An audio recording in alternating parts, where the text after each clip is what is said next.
I've seen a lot of the Fernando by ABBA memes now all over social media. Yeah. And my brother was very excited because my brother went to IU too. Oh, I didn't know really? that. Yeah. Oh, Ben went to IU too, just like Darby. And my brother, like literally the chat yesterday was like with me and my dad. I didn't realize Darby went to IU. Oh my gosh. Yeah, Darby went to IU too. Yeah. Oh my God. Well, I would have been even more effusive with my praise. Yeah, so my brother sends this thing and he's like, I bet Bloomington's on fire. And my dad's like, what do you mean? Why is that a good thing? And my brother was like, Dad, in college when we won basketball games, we burned couches. We just won the national championship. I bet they're burning the town to the ground. Like they would like do crazy shit just for basketball, which I mean, they are an incredible basketball school, but like that town probably rocked so hard last night. Mm-hmm. Can Darby give us a guess as to what the most consumed beverage was? Yeah, Darby, what do you think was the Bloomington last most night? consumed beverage? At Indiana, there's a drink called the Hairy Bear. And it's basically like a Long Island iced tea that is, I mean, if you can finish one, good luck. Good luck to you. So good. Oh, it's so Sounds good. like someone's writing about the Hairy Bear for VinePair coming up soon. Yeah, it's a great college town. It really is a great college town. Yeah. Wow. Awesome. Should we get this going? Congrats to IU. Great win. Yeah. Congrats, Darby. All right.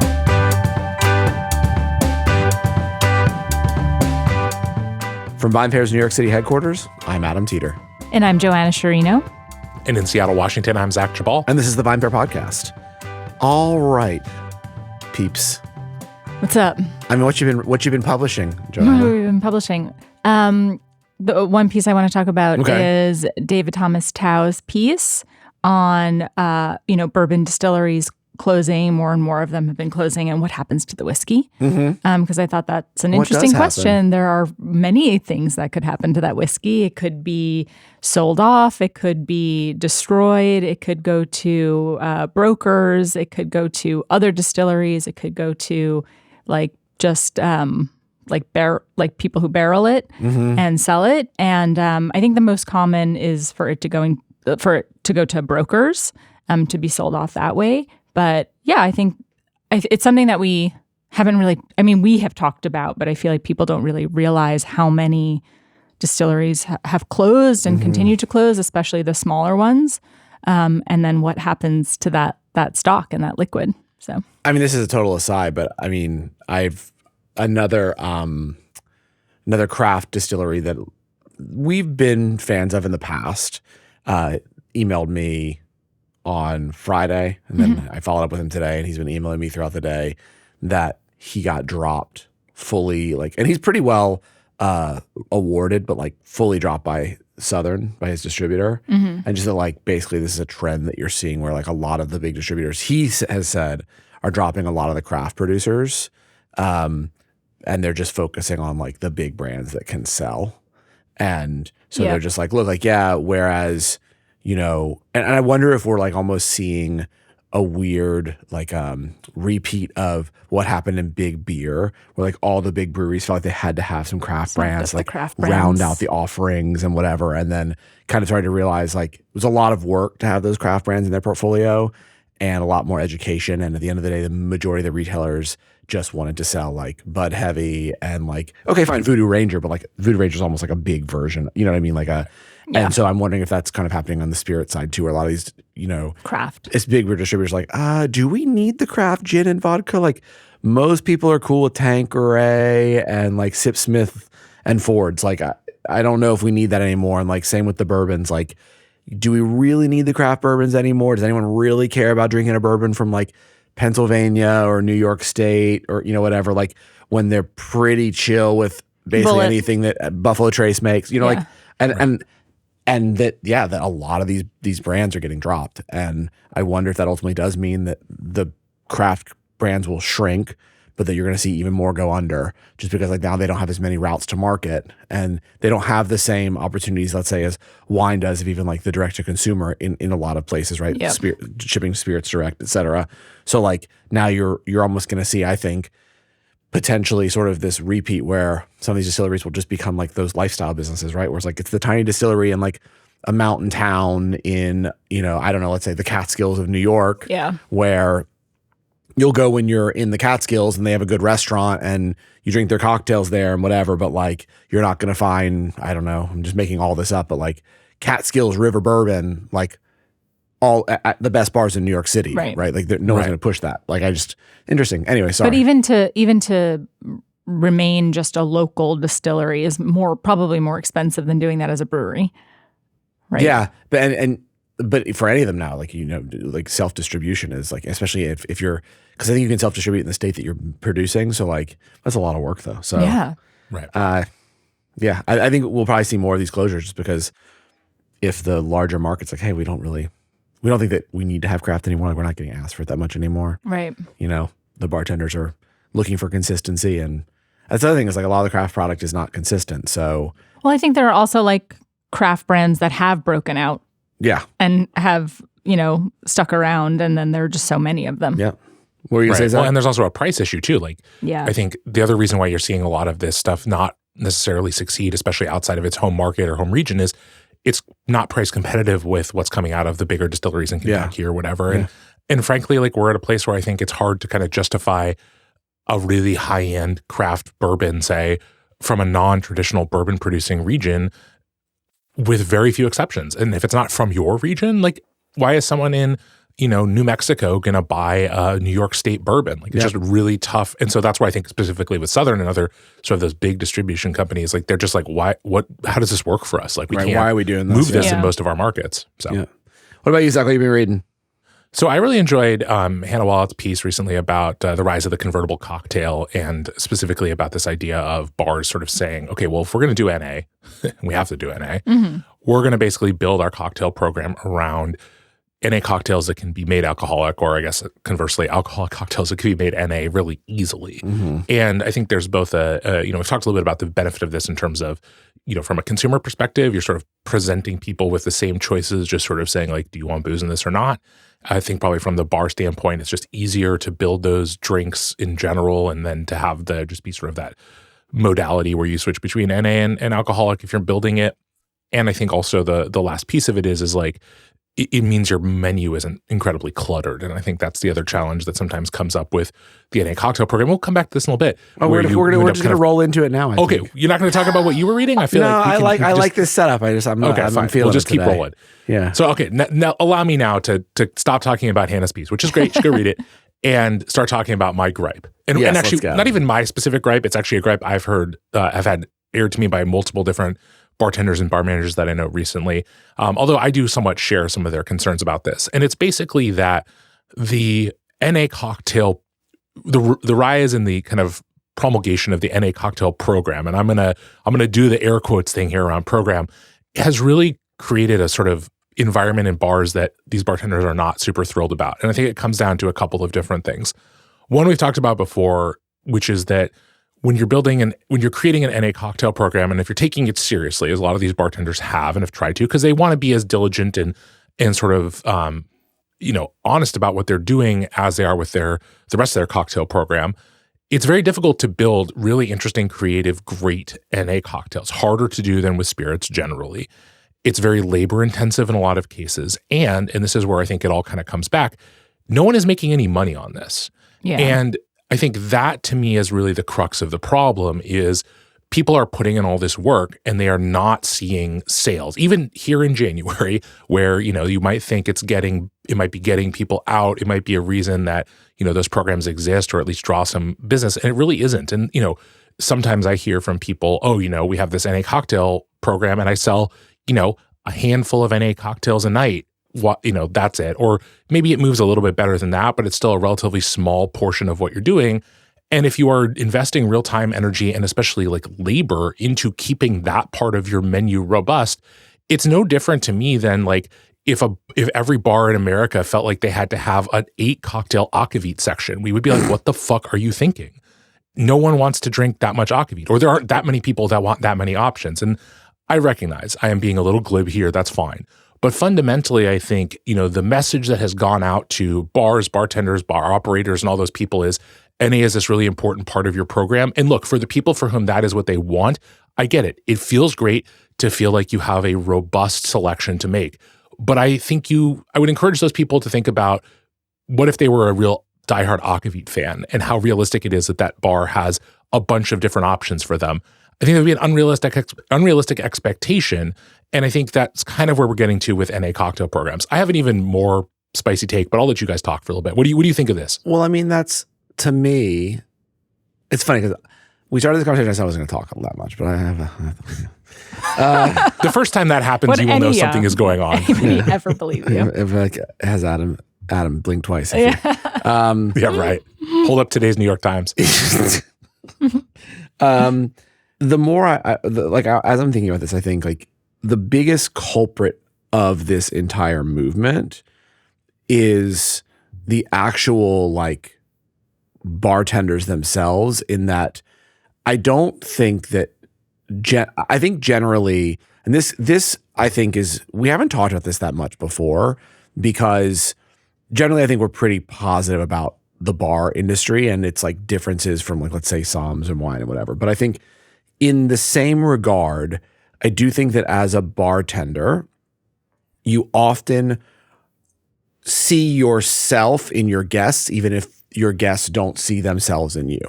And so what I mean by that is, and I really mean this only about the coasts and the bigger cities. So first of all, I think if we were to go to, and I have another example about this down the road in the podcast, but like if we were to go to a secondary market, et cetera, like let's go to like Indianapolis or whatever, I don't think that you'd see as big of a NA cocktail program movement, et cetera. But I think in the cities that are, you know, much more cosmopolitan, I don't mean to say Indianapolis is not cosmopolitan, but let's say Seattle, LA, New York, San Francisco, Boston, like where they're really being influenced by the same bartenders are going together on these trips, et cetera. I think it's become a thing. I think it's become a thing for a few reasons. One, because, you know, bartenders are trying to like keep up with what they're seeing as trends. And two, because bartenders often do drink a lot and they are going out a lot more. So when they go out more than the average consumer does. So there are going to be times when they would look for an NA option. So they're reflecting that back in the same way that, and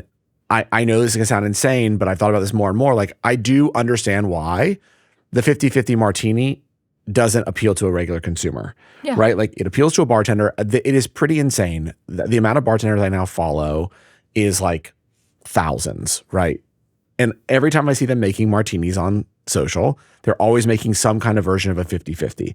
I get that because they drink a lot more. But the majority of consumers, when they go out, want a fucking real martini. And that's not to say 50 of these not real, but they're getting one martini and they want a real standard 4-to-1, 5-to-1, whatever you want. They want a fucking martini. How about getting your money's worth too? Yeah. They don't want consumers. They don't want the 50-50 thing, but you see them on lots of menus because bartenders are reflecting themselves in the list and what they like and what they would like to see on the list, et cetera, as opposed to what the consumer is looking for. Yeah, but how about the growing conversation around sobriety for bartenders and people in the trade especially, and then also this idea of, especially in those cities, like inclusivity of your menu. And again, I'm not saying any of this is negative, but I do think that's why we're seeing it. And I think there's this fear in the trade, in certain markets, that if members of your that you will not be judged by the consumer base. The consumer doesn't give a shit, to be honest.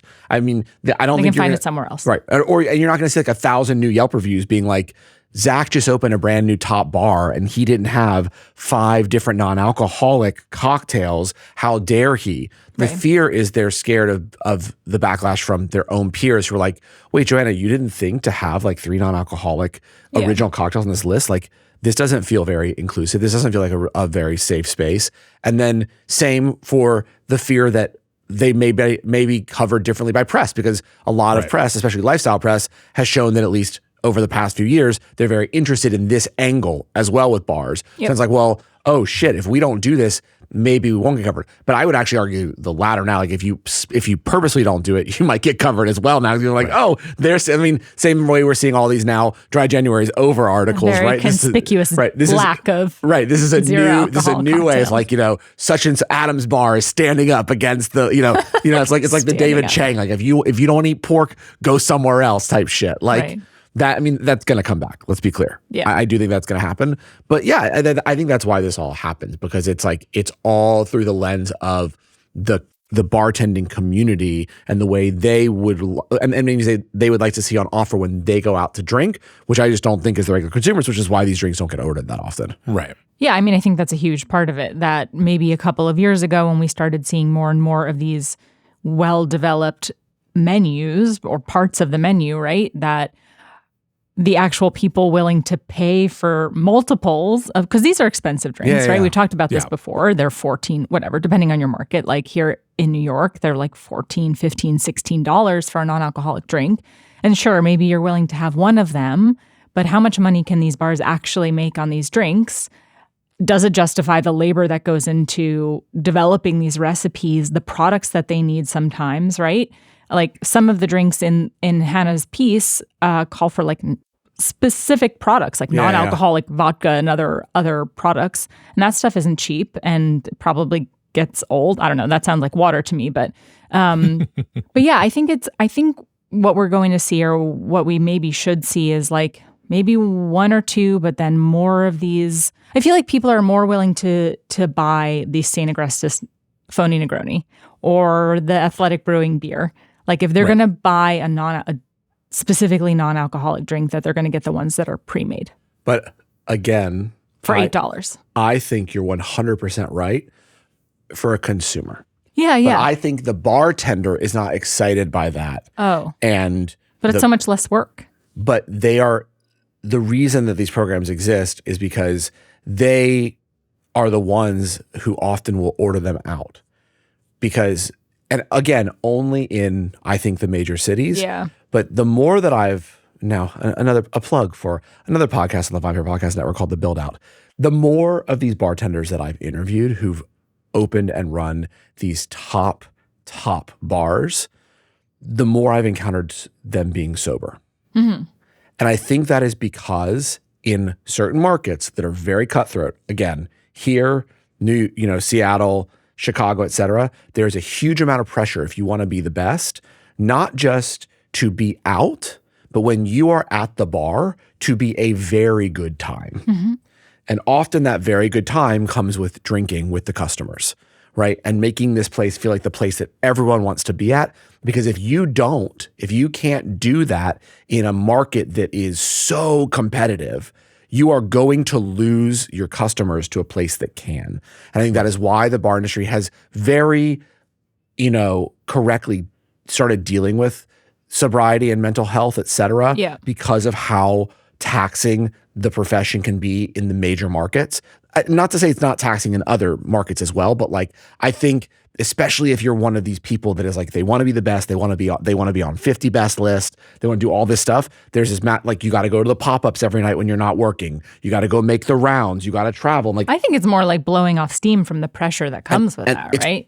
It's all of it. But I do think like especially some of the bartenders I know that are sober now, I know that part of their reputation amongst consumers and press were that they were a good fucking time. Mm-hmm. Yeah. And that just takes a toll at some point. And that person still is used to a life of going out. So they want to go out. They like to go out. And they're going to drink non-alc when they're out. But they're also used to the creativity of making cocktails, et cetera. So they would like to see creative cocktails on their peers' menus, which is why you're seeing, I think, more of this. And people are, I guess what I'm trying to say, people are going to these lengths, in my opinion, to impress their peers. Mm-hmm. The lengths that they're going to create some of these insane non-alcoholic cocktails, I highly doubt are impressing many consumers. I don't think most consumers care. I think most consumers just want the option, like you're saying. It's to impress their peers. Yeah, I think so. But I think it's going to stop at a certain point because their peers aren't the ones who are actually paying for those drinks. I think it's a movement and it's going to go away. Yeah. And I think that point, Joanna, is the one that I was going to make here in a moment, which is I think that one of the big problems with this is, we can talk about it within the industry. I do think, as was mentioned before, that the press is also a big part of this in terms of kind of conflating or creating this notion that you couldn't be a top serious bar if you didn't also have a really robust NA program. And whether or not the bar industry as a whole wants to sort of view itself through that in that lens, that's fine. Like I think if people feel like this is important, setting it aside whether our customers really care or not, fine. I think there's some value to that, or there could be some value to that. But I think the biggest sort of sin here is that no one has really been able to demonstrate with any degree of, kind of correct, accuracy or sort of duration that this meaningfully positively impacts your bottom line as a bar. And fundamentally, I just think like, we talk, I think, and quite honestly and fairly about the wine industry a lot being, people doing things that don't make financial sense and then wondering why things aren't working for them financially. And I think this is one area where bars are, in a lot of bars, are doing stuff that probably does not make financial sense for them and then maybe wondering why they're struggling. And it is not the only place. I think there are plenty of other examples of things where people are maybe not necessarily making the smartest choices. But I think fundamentally, if you're investing a lot of money in your NA program and you don't have really clear sales data to show that it's succeeding for you, I just kind of wonder if you're just, why you're doing that and if it's a long-term decision that you want to stick with. Yeah, I mean, I would really like to know. I think that there is a piece in there for, us to actually interview bars who have these robust programs and see if it's actually paying off for them. I think places would be hesitant to admit one way or the other because if it's, I've never heard of anyone that's told me that it's crushing for them. At all. I think that the places where they have a significant section, you would be, unless you're having a very honest conversation off the record with one of us, like that we've all had of like, yeah, we maybe sell a handful a week, which basically is the only answer I've ever been told. Me too. From anyone. I think you would be hesitant because there's a criticism that would come like, well, then basically what Zach's saying, like, why are you doing this? Yeah. And I think the whole thing is the reason this still exists is because every place, every person is still really hesitant to provide this criticism of why is this still happening. So for example, there's a bar that opened recently in the city that has a pretty large non-alc program. I think it's like almost equal to the alc program of the bar. And I remember just like a friend of mine who had gone was telling me that they really enjoyed it. And I said, yeah, we've had some conversations in the office that like, we really think that like, it seems interesting. I've heard bartenders say that like the alcoholic cocktails are really great. It seems really interesting. Like we were saying, like, why would you go to such lengths to have this large of a non-alc program? It seems like a lot of overkill, et cetera. And my friend even, who is someone I think that really tries to project themselves as being very inclusive, very, thoughtful, et cetera, was like, well, I think that's not a fair criticism. I mean, like, that's so great that they're doing this. And then I said, would you order one of those cocktails off that side of the menu? And did any of your friends? Oh, no. We were there for the drinks. Right. They were expensive. I was like, exactly. That's what I'm saying. Right. I was like, again, but still, even a consumer like hesitant to criticize it because it feels like they are doing something really admirable, but that's not why you were there either. And I do think this is a little bit different than like the place that has enough vegetarian options so that everyone can eat. Do you know what I mean? Right.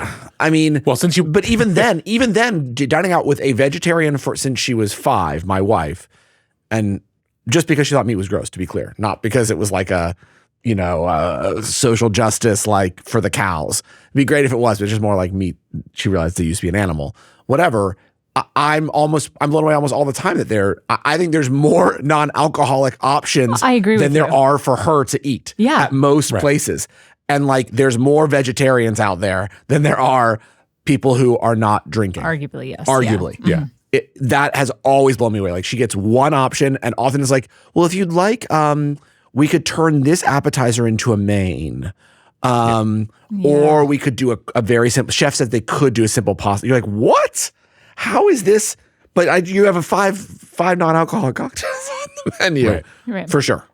Well, and I think there is kind of lies an interesting point of comparison because I think, there is obviously a good chunk of people who come in to dine in a restaurant or place that serves food who do have, whether they're vegetarian, vegan, they have other dietary restrictions, things like that. And, restaurants, especially over the last, decade or two, have generally tried to be as accommodating as they can. Obviously, there are exceptions, the aforementioned David Chang among them. Yeah. But fundamentally, like, just I think there are fucks. Right. And I think fundamentally, like, that is something that, the restaurant kind of has to make its own set of determinations about what makes sense to accommodate, what makes sense as an accommodation or making sure you're being inclusive to all of your guests versus creating something that doesn't work for your business. And I think, I don't know Naomi's exact stance on this. Maybe it would differ depending on where she is, but I would think that if she had, a couple of 2 to 3 decent looking or interesting vegetarian entrees, she'd probably be pretty contented. And whether she wanted any one of them, it's just like, hey, that's a reasonable thing that you can offer. I think the problem, and I think that, the thing is, like, I saw as a server, sommelier, whatever, for many years is, the restaurants I worked in often had at least a couple of vegetarian entrees. And, we sold a decent number of them. And not every last one of them went to a vegetarian. In the same way that not every non-alc cocktail that moves across a bar isn't necessarily going to someone who is, like, totally sober all the time. Yeah. It may just be someone who's, pacing themselves, who's taking a night off, who's zebra striping, whatever the case may be. Fundamentally, though, it would have been ludicrous for our restaurant to offer the same number of vegetarian and vegan entrees as we did with things with meat, poultry, fish, etc. And the business wouldn't have worked. And, there are just a variety of reasons for that. But fundamentally, it's that for a lot of people, going out to eat involves like having a fancy or at least a very nice, protein, whatever that may be. And I think the same thing is true when you go out to drink. I think fundamentally a part of what people are spending their money on when they go out to drink, yes, it's the vibe. Yes, it's the ambiance. Yes, it's maybe the skill or the reputation of the bartender. It's the glassware. It's the ice. It's all those things. But fundamentally, also, they want the effect that alcohol has on their body. And I think this is the last thing I was going to bring up, which is that the other thing I've heard from a bartender just recently when talking about this was that the other problem for them, or the other challenge they find sort of with the kind of pushing the NA cocktails, and they were talking about it because it is January and they were noticing a little bit in their bars, like when a lot of people in the bar are not drinking, the vibe in the bar is very different. And if you are a kind of high energy, fun bar, and everyone is having an NA cocktail, or a lot of people are, you kind of lose that. And again, it's not to say that being sober isn't fun. Obviously, people can have a great time, but there is a different energy in a bar when people are drinking. It just is an undeniable truth, and you can feel however you want to feel about that. And I think fundamentally, if that is the direction you are trying to push your business, and I want to be clear, if you are committing a lot of resources to the NA program, you are at least somewhat pushing your business in that direction. I think it has a lot of downstream consequences that people just have not really thought about. And it goes even beyond the bottom line and goes to, like I said, what is the kind of experience and the ambiance that you're creating when that's what your bar functions as? And so, again, this isn't necessarily say like you should get rid of all your NA cocktails. Like if you want to do that, that's your business. If you want to move to all these kind of convertible cocktails and not have sort of standalone NAs, that's fine, whatever. But I think it's beyond time for this part of the bar industry and the cocktail industry to have to be looked at critically and to say like, what is this doing for our business? Do we really need this? Does it make sense financially? And again, is it creating the atmosphere in our bar that we want? Or does it just sort of make a few bartenders and maybe a couple of press people feel good? But that's like, you can't really build a business out of that. Yeah. Yeah, I think it's a very careful balance of like business and inclusivity, right? And how your business is doing and, financial success. And I think what Zach said at that last point is really interesting because I've heard this from a bunch of bartenders I've interviewed of this curation of vibe and how important that is, how important the music is, how important the lighting is. It's so, as you said, it's so competitive out there right now. And all of that changes. If you're known as like the fun party bar, like again, if you're a super, like I think the vibe would still be great at Clemente Bar. I think the vibe is still a fun vibe, but it's much more of a sit down, serious cocktail bar that's in a 3 Michelin star restaurant. So like if half the people were drinking NA inside Clemente, I'm not sure the vibe changes all that much because people are pretty hushed anyways. Like it's very high touch service. Like you don't feel energy, but like if half of the clientele at Super Bueno or Mr. Paradise or Bar Snack or some of these places in the East Village were NA, the vibe would change dramatically. Sure. And whether that's a good or a bad thing, like that would definitely change some people's impression of like that space. And I do think that a lot of this for me, having this conversation does go back to the full circle moment, like article that Hannah wrote, which is I do think that the easiest way to solve all this is the cocktails just being convertible. And that is actually the easiest way I think that I've seen it solved for Naomi being a vegetarian is often there is one entree that is clearly vegetarian on a list, and then there's 1 to 2 others that they could. So then all of a sudden you haven't forced the vegetarian into the one option. Mm-hmm. You've said, well, this is the one that we've like really intentionally created for vegetarians that maybe is the most creative, et cetera. Maybe it's doing something really cool with grains or whatever. But then, there are these two. You see these two, like this one pasta, we can do this without this type sauce or whatever. And this other thing we can make for you. And all of a sudden you've given them choice, which is also really beneficial, but you haven't made anyone immediately be like, oh, I'm like an equal parts vegetarian and non-vegetarian restaurant. And you're being inclusive, but in a way that, I don't know, it isn't so like in everyone's face in the same way, which I think is really nice, because the person who's looking for that can find it and it's there for them. But the person that doesn't even really notice in the same way. I don't know. I think that's the easiest way, but still, like as we're saying, it remains to be seen how all this evolves over the next few years and how important this is for restaurants to have massive amounts of choice or just one or two options or things that can change. Yeah. Right. Well, let us know what you think. Hit us up at podcast@vinepair.com. It's also your last reminder to find us at Unified. Grab your friends, bring them along. We're recording on the 28th at noon. Ballroom B1. Okay, so Ballroom B1, Unified, Wednesday the 28th, noon. We'll see you there. Bring your raisinated grapes for Zach. And throw them at us, yep. Yeah. And we'll see you guys there and talk to you both on Monday. Have a nice weekend. Sounds great. Thanks so much for listening to the VinePair podcast, the flagship podcast of the VinePair Podcast Network. If you love this podcast, please leave us a rating or review wherever it is that you are currently listening to it on. It really helps other people discover the show. Also, tell your friends, tell your neighbors, tell your colleagues. Basically, tell anyone about the VinePair podcast. It's always very appreciated, especially by Joanna. The podcast is hosted by myself, Adam Teeter, our editor-in-chief, Joanna Sciarrino, and Zach Jabal, former sommelier from Seattle, Washington. As we all know, it is edited by Darby Seaside. Theme music also by Darby Seaside. Art for the podcast by Daniel Grinberg. VinePair was co-founded by myself and Josh Mallon.